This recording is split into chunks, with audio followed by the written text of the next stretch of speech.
বাড়ি কালারিং হয়ে গেছে, মার্বেলের কাজ কমপ্লিট এবং লোকও চলে এসেছে বাড়িটার মধ্যে। কেমন হলো বন্ধুরা অবশ্যই বলবেন কমেন্টে করে।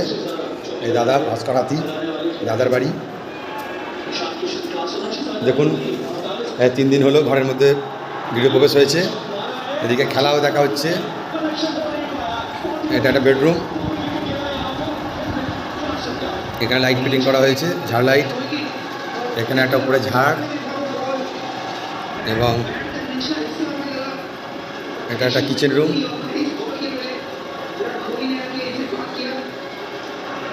এটা একটা বেডরুম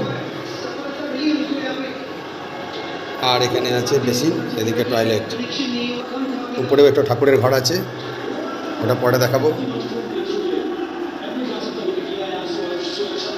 পর্দার বাড়ি, পর্দা লেগে গেছে, ঘড়ি ওপরে লেগে গেছে।